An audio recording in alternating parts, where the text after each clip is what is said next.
Hello, my creepies.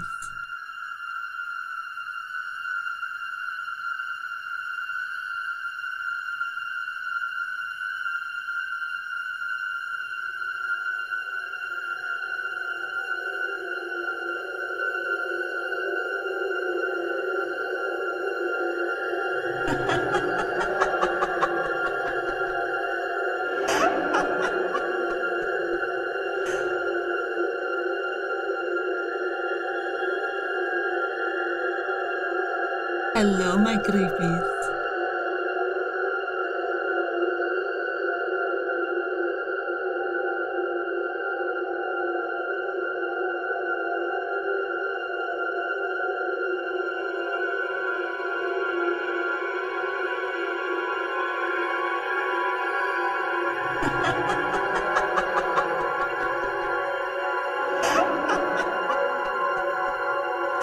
Good screaming, my friends. Hello, 8-Bit. How are you?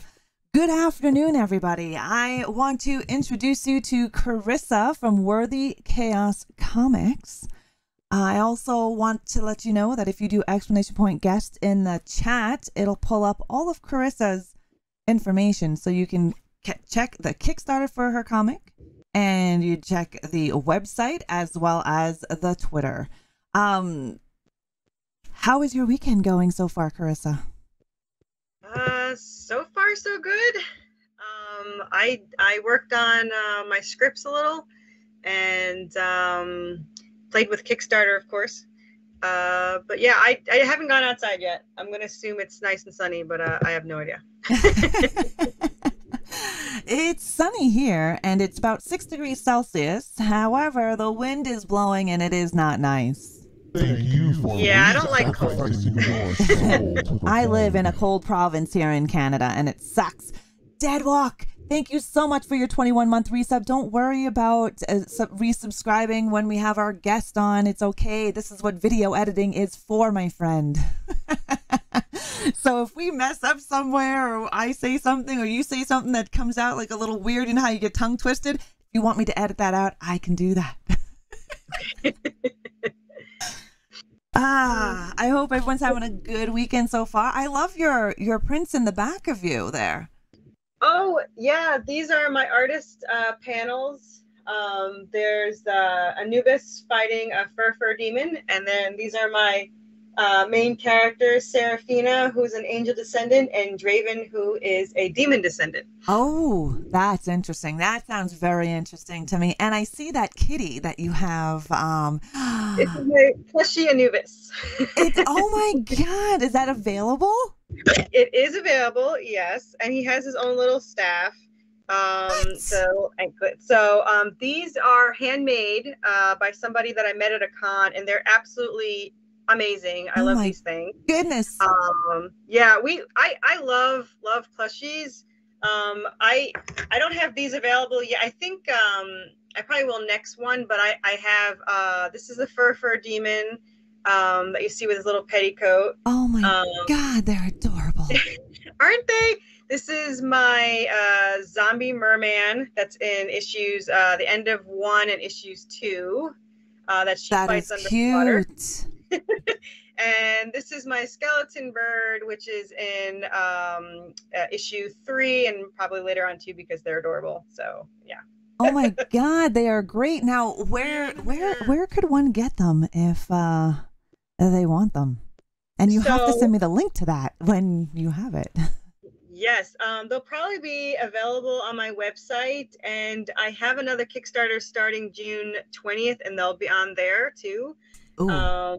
Yeah, and then so the Anubis you can get this time on our Kickstarter this time, and comes with lots of goodies and fun stuff. Oh, nice.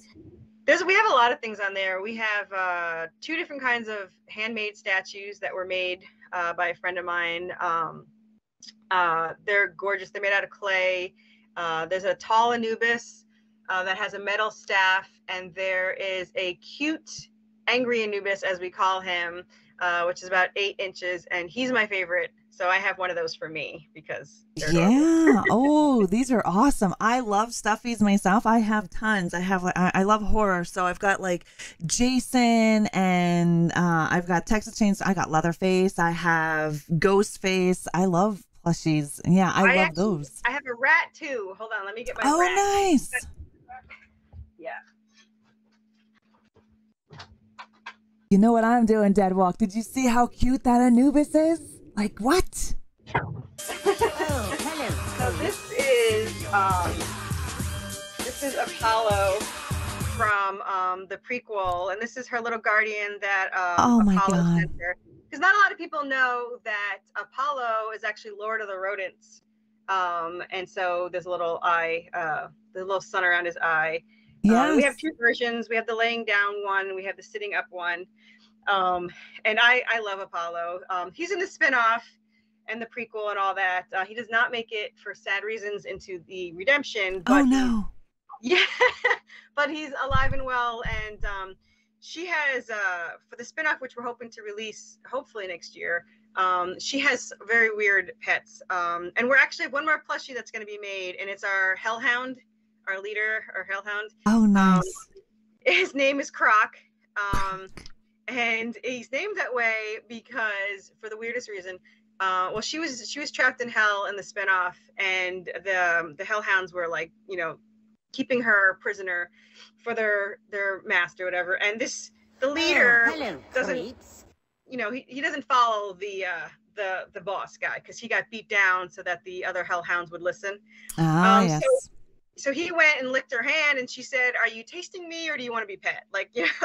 So he wanted to be pet. He's got a broken horn. He's got a scar on his neck from being beat, and he's like a really cool red color. And hellhounds are poisonous to angels, so she named him after the crocolite gem, which is a beautiful red stone, but it's toxic if you hold it too much. Oh. So she calls him Croc, and that's why he's Croc. Oh, nice. Now, in Redemption, he has a friend before he meets her, and Anubis is his friend. And in the end of this issue, he brings Anubis a stick, which Anubis throws away, and Croc brings back. So Anubis throws it, and Croc. So he's playing fetch with a Hellhound, which is my favorite scene in this issue, and probably all the issues so far.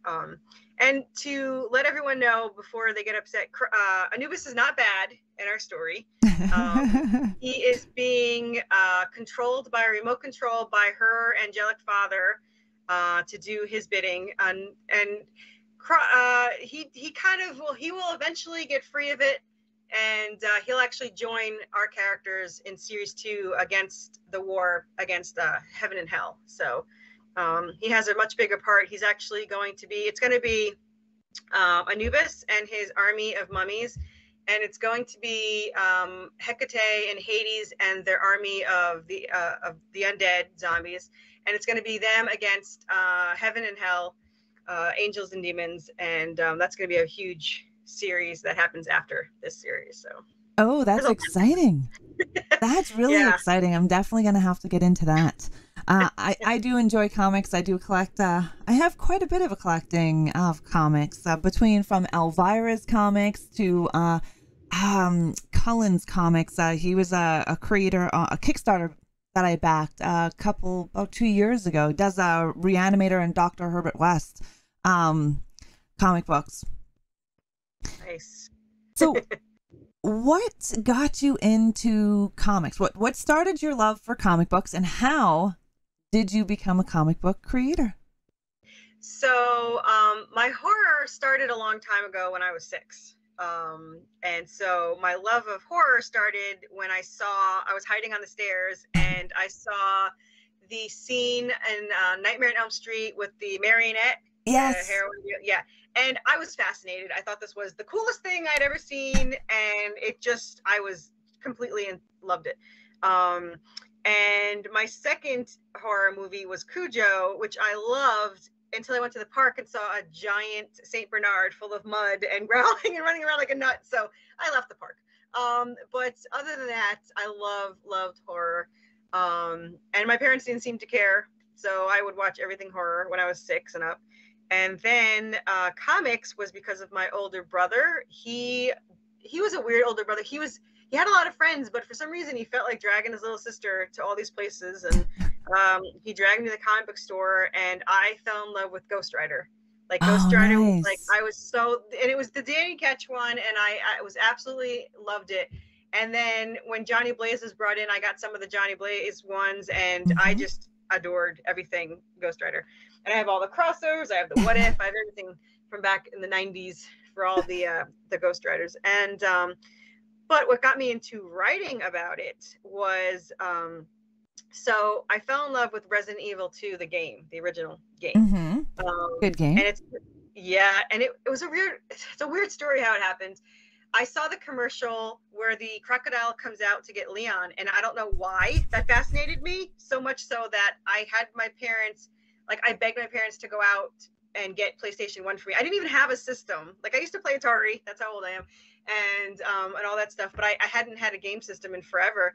And I don't remember what holiday was close by, but I'm sure I was like, I'll just take this as my present now, and that's what I want. So we went out and we got it, and we rented the game, which had no instructions. So I kept trying to move Leon, and he would just go straight into the fire, and I could not stand it. And I threw the controller, and my brother comes in, picks it up, and starts playing. And I was like, "What the hell? Get out of my room!" Like, it was so bad. So I picked up and I played it, and I think it took me like, I don't know, 2 days to beat it. I pretty much played it straight. I loved it. We went out to buy that and Final Fantasy VII in the same day for whatever reason. And I went and I was reading the directions, and I was like, there's an auto aim. I was like, so mad that there's an auto aim. So after I saw the movie Stay Alive, I went to go research Elizabeth Bathory because I'm fascinated by all that kind of stuff. Yeah. And MySpace came up, and they were role playing these characters. And I go, is that legal? Like, isn't there some copyright issue or something going on? And they're like, no, you just pick a character, you use the picture, and you go in RP. And I was like, huh. So I'm looking around my room, and I have this giant cutout of Leon from Resident Evil 4. And I was like, I want to be Claire. So I made a Claire, and I RP Claire for 15 years. Wow. And at the end of those 15 years, I had been holding on to this story idea that I had wanted to do forever. And even though I met great writers and I RP'd with some of them for like 3 years, I never felt that spark to give them this role that I had. And I met my co-writer, Jessica, and like literally it was instantaneous. Like, I don't know what it was. It was like a spark. And I was like, you need to take my role. I don't ever give a role, but you have to take it. And she's like, I never take roles, and I'll take it. And then 2 years later, we wrote 11 novels. Wow. And 5 of them is this story, series 1. The other 5 is the spinoff. And another one is a prequel, which we are going to enhance the prequel because we want to explain how the fathers came about, the demon war and all that stuff. So yeah, we love the story so much, and we had gotten an editor to see if we can make it into edit it. But in all honesty, I'm more of a storyteller than a writer. I'm dyslexic, and it took me forever to learn to write this, as well as I do. Yeah. And I started as a one-liner, and then I did para 2 years later, then for 2 years, and then I did multi-para, and I was like, I'll never be able to do novel-air ever. And then it progressed, and now I could do 6,000 word replies when I do it. Oh, that's great. Yeah, it's a little better. But so we figured, the editor said the only way to make this into a book is to merge the story because we're role players. So it's written in role play format. Nice. And we thought about it really hard, and you would lose a lot of the feeling of the characters and everything. And we decided we'd rather have no money and just have the story for us than anybody else. So I was looking to print it like through Lulu's or whatever. And I was like, I'll just hire an artist. We'll get a cover done for each one for us, just for us. And then I was looking at them, and I was like, these are kind of cartoony. Like, did you want cartoony or did you want realistic? And she's like, no, cartoony's fine. And I was like, well, if you don't mind cartoony, what if we did like a comic book? And she's like, I would do a comic book. And now we have a comic book. Oh, that's great. That's an awesome origin story. Yeah. So, and I will tell you, there's something that's a little bit more unique about our story is, since it's from a role-playing point of view, everything that's written for Seraphina, her thoughts, her actions, her speech is by me, but everything from Draven is Jessica. So they're two completely different people doing these characters. So when you're reading about them, you can see their differences in personalities. Nice. He is definitely more, he's a little bit more sarcastic. She's sarcastic too, but he's definitely a little bit more. He doesn't speak as much as her, because like me, she'll talk nonstop. He'll say a word here and there, but he thinks a lot. So our story has a lot of thought bubbles, which one person out of like the 100 that read it said, "Oh, that's old school.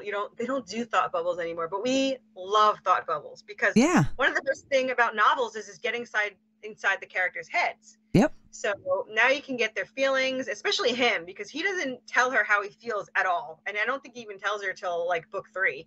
So, they obviously love each other. They're soulmates. They have an incredibly strong bond. They would literally do anything for each other, but they still have their doubts. He doesn't feel good enough for her, and she definitely doesn't feel good enough for him. And so you get to get their worries, and their thoughts. And I really love, that's one of my favorite parts, is that you get to see the thought bubbles.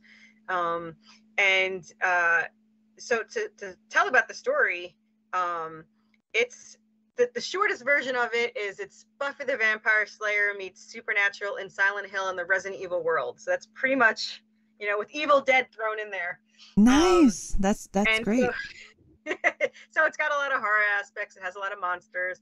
It has been called Romeo and Juliet in Hell, so there's that aspect of it too. Which we're fine, people calling it that. It's not mushy at all, so we don't usually call it a romance, but obviously the bottom line is they love each other. Right. They would do anything for each other. And the history of how that came to be is actually, so she was created from this angelic weapon. And this is what her father used to carry the souls from earth to heaven after he judges them. And his father was a chaos demon, and he would literally go and steal these souls from Remnel, the angel. And so when Remnel fell in love and decided not to be a full-fledged angel anymore, he created Seraphina from this weapon. And the demon didn't know that, and he started to attack everything, and he actually killed Seraphina back then, trying to get the weapon when he found out, but she just got reincarnated. There was so he created Draven as a kid to go and get it from her, and instead they fell in love like as little kids.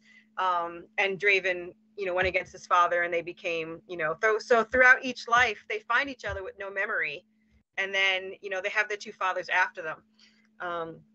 So they had a guardian angel because there was a prophecy that said that they could not be separated or there'd be a war. And her father faked the prophecy to get their guardian angel to betray them, and said that they had to be separated or there would be a war. And that is talked about later on about what happens, because it's pretty bad. Yeah. And it was when the world went dark, and they share a soul. So when Draven's apart from her, he's a lot more demonic than when she's not around. So when they separated them, she got taken completely away. So there was no afterlife. There was, nothing. They captured her soul, and he went completely dark because he could not find her anywhere on earth, heaven, or hell. But then they realized that the weapon can't be activated without them together. So they removed the weapon from her and sent her to earth, and then reincarnated him. But now that they're together, they can't defeat them because everything that they do for each other. So the whole story is pretty much a survival horror of these two fathers that are trying to get this weapon from her, and she has to be killed in a ritual, a specific way. And there's one other way to activate it or to destroy it, and they find that out later on.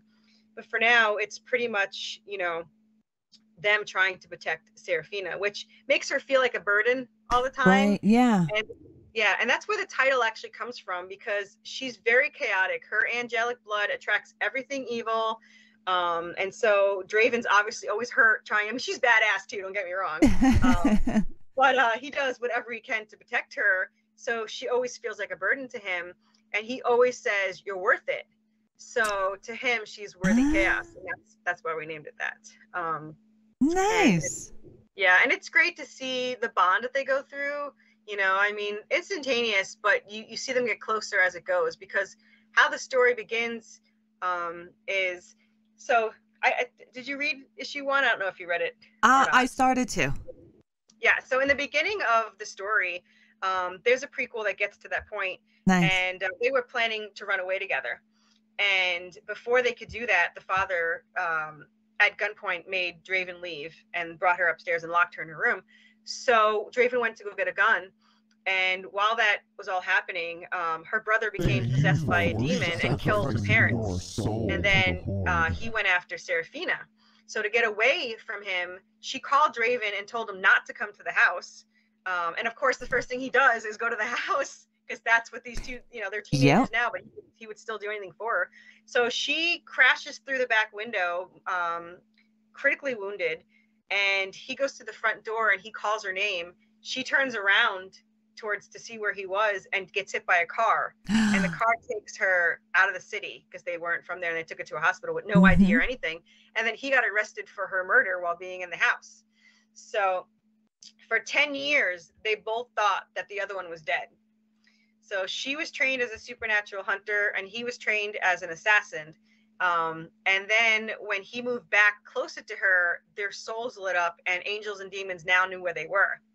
So the angels tricked her to go to where he was, and the demons trapped the town like Silent Hill, and they couldn't get out. So they merged the town with hell, and that's where issue 1 starts. They're trapped in this town with the entire town, killed, and ghosts now. There's the hellhounds that come out. There's the skeletons in the walls. There's Anubis that pops out. And then there's a cult. Like, the humans are the worst ones, I personally think. Usually the humans are in everything. I totally agree. So in issue 1, she gets tackled by our zombie merman, and then she fights him in issue 2. And so pretty much issue 2 is them trying to get away from the cultists that are unknowingly working for Remnal, who tricked them into making it seem like he was their god. So he tricked them, and he was controlling Anubis and all that. So now for this, they're still on the run. They're dealing with a lot of stuff, but in this issue, we introduce our version of vampires, and we call them clotters. So, which makes them way grosser. But it always bugged me that vampires, when you cut them, they bleed regular blood. Yeah. I'm like, their hearts aren't beating, so they shouldn't have that blood flowing. So for ours, their heart beats every 6 hours, just enough to keep off rigor mortis. So if they get cut, there's like this disgusting pudding, like clotted blood that comes out, which is so gross. So the only way to kill them is decapitation or fire. But the part that makes them the worst, besides that they have extra strength going on, they have a hive-like mind. So if they taste your blood at all, anyone in the family can track you wherever you go, no matter where. And there's no way to keep them at bay. And if you kill one, they will do anything to get revenge and track you down. So of course, that's exactly what happens. They taste her blood and she kills one of them. And now their quest is to go and hunt down all the vampires in this family and kill them before they can get to them. So that's where the issue is. Caused more work for them. I know, like, they don't have enough going on, right? Right? I love that. That sounds great. And Deadwalk says, Corissa has a point there. Serial Killer wanted to know, since you enjoyed Ghost Rider so much, did you end up riding a motorcycle at all? Yes. In issue 1, she rides a motorcycle to the town, which crashes and gets set on fire. So of course I had to have it on fire. Yeah. As a little nod to that. And she'll probably get one later on, and because I always love to see the motorcycle. Now we did do it in 5 books. So issue 1 is 1 through 7 issues. And it's pretty much them in town. And then from issue 8 through 13, they're trapped in a haunted asylum, an abandoned hospital, psycho ward. And there's ghosts, there's zombies, and I don't know if you played Resident Evil, but we have a version of our lickers, which are these giant salamanders with daggers on their tails, and they track them wherever they go, and they hang from the ceilings, because that was always horrifying. That is definitely horrifying. Yeah. And then when they finally get out of that, which is not an easy task, is my favorite book. And that's horrible because my co-writer writes, you can't have favorites. I have a favorite. Book 3 is pretty much Resident Evil 2. So they're trapped in a city full of zombies. The lab animals that escaped were made from their blood because there's the worst villain of the whole thing is a human, and he experiments on stuff. So they're trapped in the city, and Anubis plays the part of Nemesis and Mr. X as he stalks them, trying to get to them in the city. And kind of, he's there to kind of keep them alive. Or her anyway, because they still need her for the weapon. She can't just be killed, or they lose the weapon, or she gets reincarnated. But the only problem is, which makes it more of a threat, is if they actually do the ritual to create the weapon, it permanently takes her soul away. So she can't be reincarnated, and there's no afterlife. So there's more of a risk of them. If that happens, Draven would be left alone and go through, eternity without her, which he obviously cannot stand. So that's their thing to do, is Anubis will keep her alive. And I do have some funny things that I can't wait to do with him in the script. I just started work on script 15, and I had Anubis come through the portal or whatever, and there's immediately surrounded by zombies. And I was thinking he would, use his staff and get through them. And I was like, wait a minute, he's Anubis. So he just holds it up, and like they part ways for him to walk through this horde. That's and I just cool. want to see it drawn so bad. Yeah. I'm like, that's got to be the cover of him holding up a glowing staff and these zombies just parting for him to go through. And I'm so excited to see that. And I was like all excited about it. That's gonna look cool. Yeah, and you could tell this was our favorite book because it's all the other ones are pretty much 7 issues or so, and this one's like 12. So there's a lot going on. I mean, they go through instead of the police station, it's like a military hospital that they have to go through. We have kind of our version of Leon and Claire there that they team up with. Well, Draven hates all of them, but he only loves Seraphina and can't tolerate anyone else. Right. But we love jealous Draven. So we put Ryan in there to just make him absolutely jealous, which we absolutely love.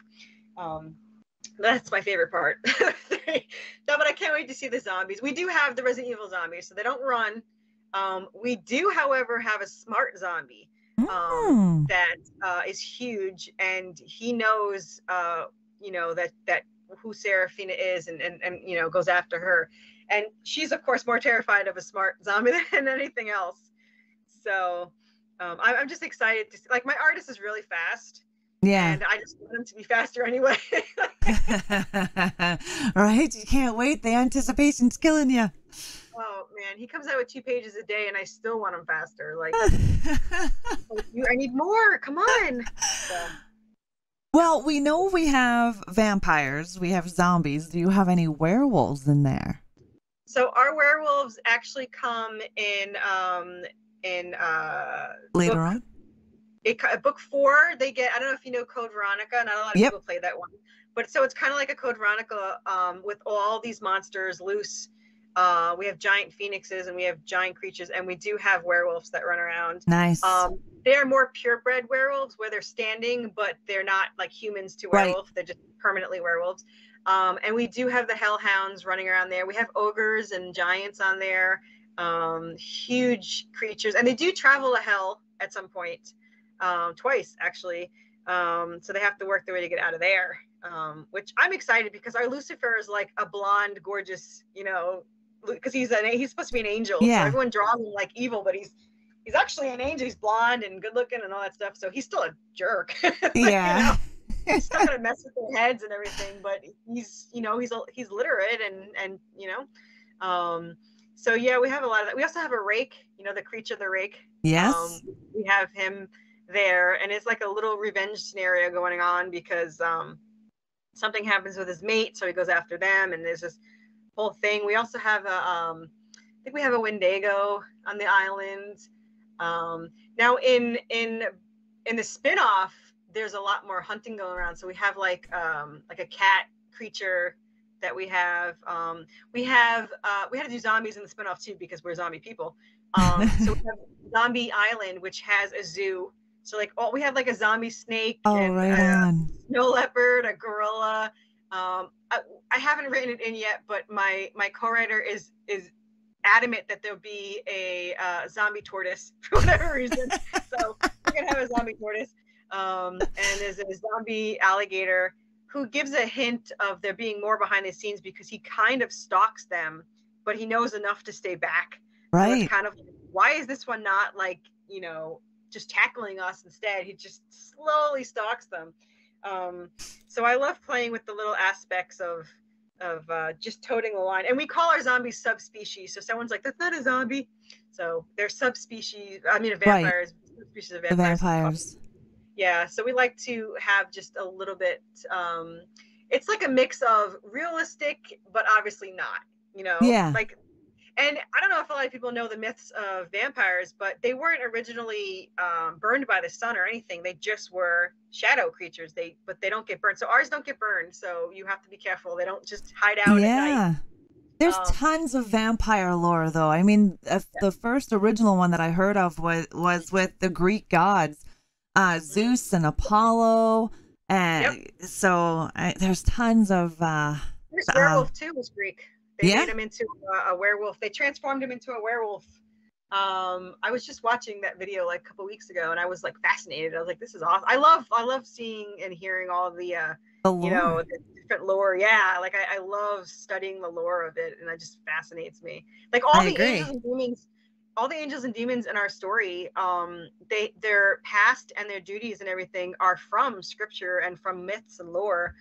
We just put like our own little spin on them. And what started the whole thing was, I don't remember where he came per se, but Remnal, now he is the angel of judging souls. And for whatever reason, my mind was like, and how is he carrying these souls like in his pocket? So that's why I created the little weapon. It holds the souls.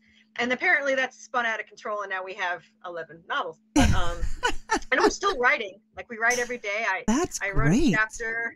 Yeah, I wrote a chapter yesterday. I think it needs to be a TV series. You know what I would love? I would love a rated R animated series. Like, that's what I had my choice. That would be, because, I mean, you can do anything in an animated series. Anything. Yeah, anything. So... that would be my dream because I've been asked, a movie or TV show, and I was like, it can never be just a movie because it's way too big. No, you'd miss so much. Nice. Yeah, it's a lot. Well, for series 1, it's pretty much about 40 issues. Wow. And the spinoff is probably about the same. So we probably have about 80 issues written already. Be a 10-hour movie. Right. Yeah. So for the safest, I would say, because even with the show, they'd get too old, or they quit, whatever. So I think an animated would be like just perfect, and it'd probably be voiced from like half the staff of like the Supernatural or something. Right. Yeah. That would be great. I think that's a great idea. Yeah. So there's a goal for us to get to. Yeah. Fingers crossed. Fingers crossed, because I would definitely watch that. Awesome. For those of you just joining me, I am with Corissa from Worthy Chaos Comics. And if you do ! guest in the chat, it'll pop up all of the links that you can find Worthy Chaos Comics at. And there is a Kickstarter going on right now, and that link right there. The last link in the little blurb, you should be able to click on it, and there will be another Kickstarter, you said, June 20th. Yes, we have a Kickstarter June 20th for issue 5, which we already started. We're on page 6, I think. The cover is one of my favorites because it has a sexy vampire, of course, and she has her hand on Draven. And a jealous Syrah is trying to chop its head off while this zombie is touching, her vampire is touching her man. So that is, and she's in high heels too. So it's just this great image of her in a dress, high heels with the machete about to knock her down. Nice. So I love that. And then our one after that is August 13th. And October 3rd would be issue 7, which is actually more of a double issue. It's like 46 pages without the covers, and we'll be releasing book 1 at the same time, so you can get either book 1 or you can get the 7th issue to finish the things. And our graphic novel is 236 pages, so it is not for the week of right. That's awesome. And I am going over as you are speaking, I am actually looking at all of your perks on your Kickstarter here. That's great. So many. You have a lot. which is great because, you know, you never know which perk is going to hit that person. Yeah, that's exciting. So if you guys want, go take a look at that. We get made fun of. They're like, "Oh, you're like the merch queen." I was like, "Well, I'm gonna be honest with you.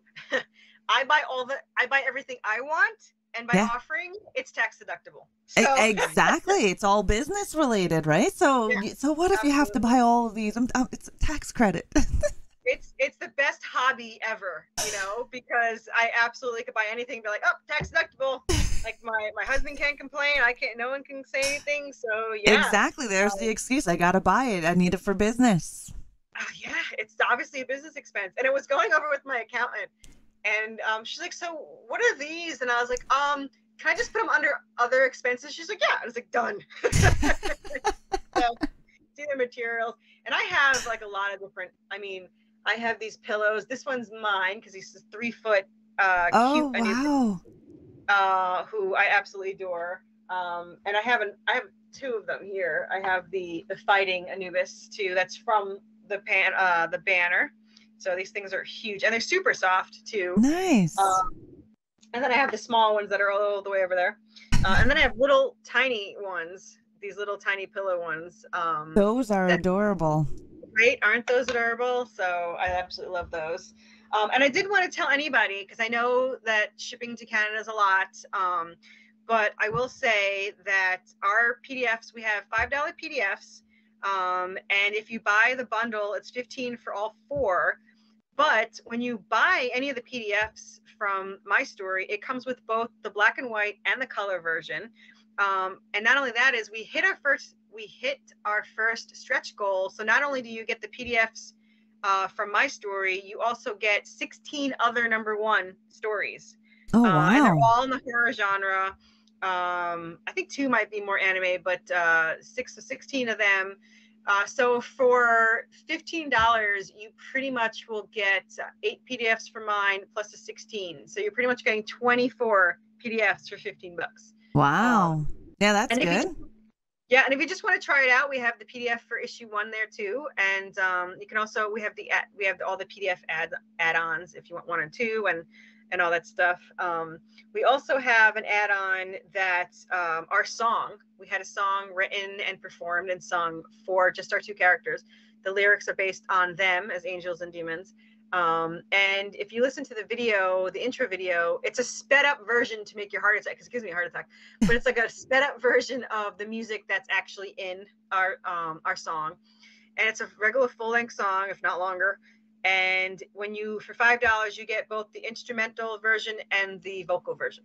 Oh, wow. That's really cool. Yeah. We love our song. It was like the lyrics, like when they sent us the lyrics, I was like, no correction, just, it was perfect, like on the first try. So yeah, I absolutely love it. And we're going to remix it again probably next year because it's such a good song. So that's great. Yeah, that's exciting.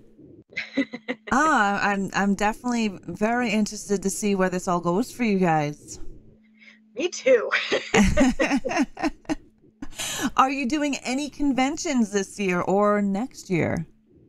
So I actually signed up for 11 conventions, but I'm going to be completely honest. So I did 2 small ones and they were okay. I did not like the big one because it was a Comic-Con and it was mostly anime and Star Wars and Star Trek, which is fine, but it was so loud that I couldn't like pitch my story and all that. So I think horror cons are going to be more my people. And I have 3 horror cons. One of them has my idol. So June 9th, they're all in Tennessee. But June 9th, I'm with James O'Barr, which is the Crow creator, which is my favorite graphic novel. So I'm definitely getting his autograph. Yeah. And then I have 2 other ones, and I'm saving up for the big one for next year. I missed it this year, but next year in October in Kentucky, Lexington, there's a huge Scare Fest, which is like a gigantic horror con. So I'm looking forward to trying to get a table at that one. So, but I think I think I'm more of a, like, I love, I used to watch anime and I used to, watch, but horror is really my people, as I say. Right. So, yeah, mine too. They're so much more welcoming. Like I love horror people. They're just willing to talk to you. They're just so. I went to talk to the Scarefest people, and instantly they're like, we have no horror comics at our con, so they instantly wanted me there. And they were like the nicest people you can ever talk to. And then you talk to the Comic-Con and they're nice, but they're so like off-putting and like, you know, and if you ask them if they like horror and they don't, it's kind of like you insulted them. Like, yep. like, I have dealt with Comic-Cons and then horror cons. I actually volunteer at our horror con here in Calgary. I can't wait this year. We're going to be, it's in Calgary as usual, but we're going to have the killer clowns from outer space, the brothers, the actors. Like it's going to be a good time. I might have to come to Canada to come see all these. I have to get, Canada's not that far. I mean, I don't know what part of Canada you're in, but Alberta, more on the west side than the east coast. So not quite British Columbia west. So probably right in the middle.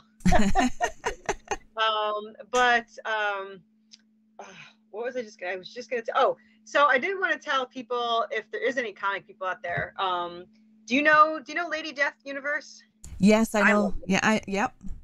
Okay, so one of our Valiant covers, that one that just popped in between us, that is from DC artist Ken Hunt, who worked on Batman and Harley Quinn for decades. And the colorist is Cece Dela Cruz, which is the current internal colorist for Lady Death Universe. And she's they're both the nicest people. And they're also going to be doing my graphic novel cover too, which is going to be all the characters like in a movie poster kind of thing. And I'm like dying to see what this looks like. So nothing gets done fast enough. I like instant gratification. Right. And I think with today's society, with all the short-term content, like the TikToks and the shorts and the Insta reels, we're all like instant gratification. You know, and it's so sad too, because if I see something that's too long or whatever, or a post that's got too many words, it's like, oh, it's too long. I read for a living. Like I don't understand why I can't read these posts that are just like 3 paragraphs. Like I don't know. It's like too long. I'm like, no, it's not. I just wrote 6,000 words 2 hours ago. So yeah, I don't know. We are into the quick instant gratification. You know? Yes, we are. We are. What I did want to say, like I said to you, there is a warning. So since I didn't know how people were where the people were in Canada, because you can't break it down, it's just Canada. Right. So I did make shipping $20, which seemed to cover about 3 pounds. So when I add up whatever, if anyone wants to order anything, I will refund the difference of whatever it will be. Oh, so, nice. Yeah, I actually added Canada just for this. For you, because just in case anyone wants to order it. Yeah. No, that's great. Thank you for doing that, because a lot of places, like I'll go to back something, and whether I just back it for a few dollars or I get one of their things, it's like it doesn't ship here, and it's like, well, you know. Yeah. You could have had a fan in Canada. Yeah. Someone said, well, they can do the PDFs. And I was like, some people want to hold them. Like, I'm a holder. Me too. And I will say, not to, toot my own horn or nothing, but these are 80-pound glossy pages. Oh, wow. So yeah, it looks very nice. Lightweight pages. And this is the first page Anubis is on, if you can see him there. Yeah. And they're gorgeous pages. And I just got in, right before this, I got in the new issue 4. So I haven't even read through it yet, but it just looks phenomenal. And it just, the colors just shine on it, you know? Yeah. It's a very dark comic. I mean, in a good way. I mean, right. It just seems to shine on the glossy. So, because I've been told, oh, you're new, you should be doing newsprint because it's half the cost. I was like, no. I make this the way I want to make it. So exactly. If you're gonna do it, go big or go home. Like absolutely. And my husband said, which he probably shouldn't have. He said, "Go all out for the first 2 years." And I said, "I don't know if we can afford 2 years, but I'll go all out for 1, and then we'll reevaluate." And it was funny because I just did the scripts for 2, and it sounds horrible, but I forgot how good it was because I was so obsessed with book 3. Right. But all I thought about was getting into book 3. And then I'm writing the first script of book 2, and I was like getting chased by salamanders and setting off, grenades, and there's the zombies coming out of the room, and I was like, this is awesome. Like, what was I thinking? So, I was very shocked writing my own script. But yeah, I absolutely loved it. And then you have Anubis in the background a lot. And he's in 2 a lot, and then he's kind of like in 1 or 2 pages. But in 3 he's in more, and 4 he's in a lot more because he's on the island. And so are the Hellhounds. They're kind of, you know, around, and Croc around, and they use Croc against him, which I feel guilty. Oh no! But the remote control wouldn't work through the portals, so Remnal chained up Croc with the special demon chain, or an angelic chain that keeps the demon at bay. And he said, if you don't go and do what we tell you, we're going to stuff your new pet. So he goes and he does whatever. So Anubis is trying. I mean, he kidnaps Seraphina for like 5 seconds in book 2 because they're in the woods, and he grabbed her. He was thinking, I'll get her away from Draven, who's a demon, and I'll get her away from the angels and the demons. And he gets caught. And of course, Seraphina doesn't know. I mean, she's just been kidnapped, so she's going to fight to get away. And then he gets in trouble for that, and I felt bad about that too. We torture our poor characters, so we feel bad about that. Oh, well, that's great. It sounds exciting. Do you have any, before we end, do you have any advice for, as a new person getting involved in doing this? Do you have any advice that you wish you would have received when you started out? I would definitely say, for one, you have to be very passionate. Don't do it for the money. Do it because you're passionate. Like if I was rich, I would just make these and give them away. Like I want to see them made for me. And I want to share them with other people because it's such a great story. But I would definitely say to pick an artist that is part of your team. Because my first artist screwed us over big time. Oh, no. We lost like $5,000 because he stole 3, and then we tried to fix what he didn't finish for 2.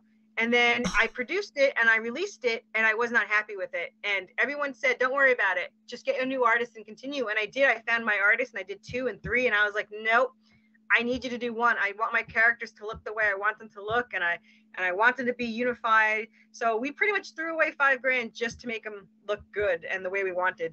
Yeah. And I have no regrets. I love issue 1. I love all the issues. But my artist is really a part of the team. Like, he went on vacation for a month, which killed us, by the way, not getting pages. We were like drooling in the corner, like, you know, catatonic and trying to, like, in a coma. And he messaged us 2 weeks in and was like, I missed drawing this story so bad. I was like, enjoy your vacation. He's like, I can't wait till it's over. And I was like, no, you can't buy that kind of loyalty. So nope, not at all. So get somebody that's as passionate about it, which is very hard to do. Yeah. To get somebody that's, I mean, we pay him. He's a hired hand, but he's just, and he gets so somebody asked me yesterday, does he read ahead? He doesn't. He reads like per page. Right. So like he read 1, he's like, are they going to be okay? And I was like, there's 40 issues. They'll be fine. It's okay. It'll hurt. It'll be fine. But yeah, they go through the worst part though is whenever they get separated. Right. Like if they even if it's for like 2 pages, he freaks out because we hate them separated. So, but you need somebody that has that kind of, so if you can do that, we searched for him for months and went through thousands of dollars till we found him. And it was worth every penny to find him. Nice. If you can, don't just jump into it like me. Have some thought process, and find somebody that is passionate about it. You know, like post the story, post part of it so they can read it and get into it. If they like it enough, then you'll know. You can tell. Right. I was passionate about it. It's not, but that would be my biggest advice. Yeah. Oh, that is good advice, because getting into something, you know, and getting involved with somebody who doesn't have that passion for the project, you can read it, you can see it, you can feel it. Just like in a movie, you can see that, especially when someone is making something for money compared to making something because they're passionate about it. And you can see that in independent films. This is why I love indie films, especially indie horror films, because you can see that they are a fan of the genre. They are a fan of whatever indie fan film that they are making. And you can see that blood, sweat, and tears that go into it compared to, you know, making a movie because it's got a cult classic like Michael Myers, and making that money off of it instead of being true fans and creating something passionate about that story. Oh, yeah. I mean, I don't even read mainstream comics anymore. Everything I buy now is indie. Yeah. I mean, you could tell the passion. And I highly recommend, well, we're talking about is Nightwolf. Look, look for Nightwolf on. It's actually issue 1 is one of my PDFs. So read that over, and he's amazing. And we're gonna have a crossover later where my character hunts him down as a supernatural hunter. So we'll do awesome. that. But he's got a great story. And if anyone wants to find we're the easiest thing to search Worthy Chaos. Like you can go on Kickstarter and search Worthy Chaos, and we're the only thing that pops up. So we're Worthy Chaos. And anyone that needs advice on starting it, I am more than happy. In fact, I get thrilled helping people. So you can find me, Corissa Grant, on Facebook. Awesome. And I helped 2 people who contacted me and said, can you give me hints on scripts and everything? And absolutely, and I can help you set up a Kickstarter. Some people are so against Kickstarter. I'm like, it doesn't cost you anything. If you don't reach your goals, then you didn't lose anything. So I definitely love helping other indie people. I love supporting. There's such a great community. The indie community is just amazing. Horror, comic, everyone, film. It's just like they all have this passion, like you said, that you just want to be a part of, and it just makes you so excited about it. You're like, you want to be a part of it. Yeah, it really does. It gives that, excitement. And that's one thing I found about whether it's just the indie or the horror community in general, they're all very helpful, and, they want to see people succeed. And that's why when I used to have a show called Coffin Chat of Horrors. I still do it, but it's more for deep dives, and my Coffin Chat's more for interviews and chatting. And I only interview independent and small creatives. I don't bother with big celebrities or big creatives because they don't really need the word of mouth. They don't really need that promo or advertising because they're already that big, right? So, which we as indie people absolutely love, and I love that you let me come on and get my story out, because one, I obviously love talking about my story, but to get the story out there is so difficult now, especially with so many of them. And like you said, the big people are still using Kickstarter. Like Keanu Reeves has his on Kickstarter. You really didn't need a Kickstarter to be on there, but it's hard to compete with people with all this money. But I love the story, and I love everything about it, and I love when people love it. And I've got a lot of good feedback on it, which is great because I'm pretty biased. So, so when other people say they love it too, it makes me feel a lot better. So, I appreciate that. Yeah. Oh, well, we are getting to be that time. So I want to thank you so very much for coming on, guys. This is Corissa from Worthy Chaos Comics. If you want to check out what Corissa and Worthy Chaos Comics are selling, please go to those links right there. You can check out everything. And if you want to if you're in Canada and you want to back their Kickstarter, they do ship to Canada. And if you're in the States, go check it out. There's lots of perks for everybody. And if there is something bigger that you want, like I don't think I included the shirts, but if there's something that somebody wants, just message me and I will find a way to get it to you, because obviously I want people to have things that they want. So like we have hoodies with all the covers and stuff. So that's really cool. Yeah. Really cool. Well, thank you so very much for coming on the show and hanging out with me, and me letting you taking on some of your time of your weekend. I appreciate that. Well, I've been excited about this all week, so I'm like so happy. Well, we'll do it again. You said down in June your second Kickstarter is happening, so maybe we can hook up again in June. To see and October too, because it's we launch October 3rd and end on Halloween, so I would absolutely love yes, and we can see you come back here again and towards your October release as well. That's going to be awesome. Yeah, I'm so excited. That is very exciting. And this will go on my podcast. So my podcast hits every app for podcasting. It'll be on my YouTube. There'll be lots of stuff I'll send you links for. But yes, thank you so very much for being on here and sharing your passion with us. It's amazing. I'm really enjoying the storyline and what I am seeing. So yes, I think others will love it as well. Thank you. I appreciate that. That means a lot. Thank you. And for those of you sitting in the chat, thank you so much for coming over and chatting. Yeah, definitely, Helen, definitely. And like I said, I don't have the Facebook link here, but I will put it in so you guys can hit Corissa up on Facebook. But if you take a look for Worthy Chaos Comics, you check her out on Twitter or the Kickstarter, I'm sure you can find links that will lead you to Facebook. Absolutely. Yeah. Just look up Worthy Chaos Comics and we have a page and I'm on there. So. There you go. Thank you guys again for hanging out with me on your Saturday. Have an amazing rest of your weekend, and I will slash all of you guys later. Bye-bye. Bye. Thank you.